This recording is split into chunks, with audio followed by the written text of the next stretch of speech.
बहुत सारे लोगों को मैंने सोचते हुए देखा है, बहुत सारे लोग मेरे पास आते हैं, पूछते हैं कि मैम ये कहीं पार्टनर हमारा ट्विन फ्लेम तो नहीं है, या हमारा कोई इसका पिछले जन्म का कनेक्शन तो नहीं है। मैं कितनी भी कोशिश करूं, क्या भी करूं, परंतु घूम फिर के इसी के अराउंड आ जाता हूं या आ जाती हूं। मेरा मन इससे नहीं हटता, इसका मन मुझसे नहीं हटता। हम जो सोचते हैं, जो बोलते हैं, सेम टाइम पे करते हैं। हमारी माइंड थॉट सेम रहते हैं, हमारे सारे थॉट्स सेम रहते हैं। हम कोई भी डिसीजन लेते हैं तो अगर जो मेरे मन में होता है वही सामने वाले के मन में होता है। ऐसा क्यों होता है? यूजुअली जो केतु का प्लैनेट होता है वो आपको जहाँ पर भी रखता है, उसकी प्लेसमेंट जहाँ पर भी होती है उस जगह से आपको डिटैच कर देती है।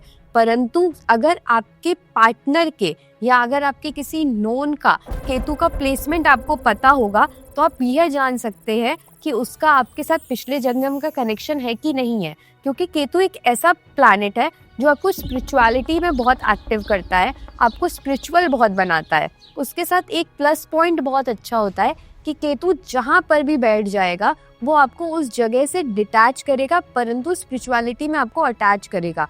आत्मा जो होती है वो परमात्मा का काम करती है, आपने तो ऐसा सुना ही होगा। तो पिछले जन्म की कुछ आत्माएं होती हैं जो एक दूसरे के साथ उस समय में संबंध नहीं बना पाती या साथ में नहीं रह पाती, इसलिए तो वो इस जन्म में एक दूसरे से टकराती हैं। इसी को कार्मिक बैलेंस और कार्मिक अकाउंट बोलते हैं। तो वो आपका केतु बहुत ईजिली रिप्रेजेंट करता है।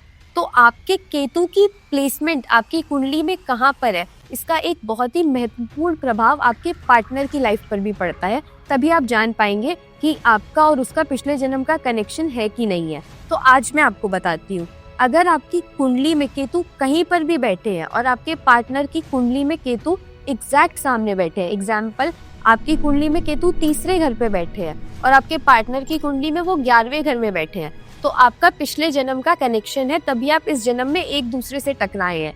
वहीं अगर किसी की कुंडली में केतु 7वें घर पे बैठे हैं और आपके पार्टनर की कुंडली में वह पहले घर में बैठे हैं, तो भी आपके पिछले जन्म का कनेक्शन है। अगर यह केतु सेम घर में भी बैठे हैं तो आप स्पिरिचुअली बहुत जल्दी आगे बढ़ते हैं और एक दूसरे को पूरे जीवन भर साथ लेकर चलते हैं। इसलिए केतु की प्लेसमेंट आपकी कुंडली में बहुत इंपॉर्टेंट रखती है, स्पेशली आपकी लव लाइफ को लेकर। अगर आपको ये वीडियो अच्छी लगी तो हमारे चैनल को सब्सक्राइब करें और ऐसी और वीडियोस के लिए बेल आइकन को दबाना न भूलें। ओम नमः शिवाय।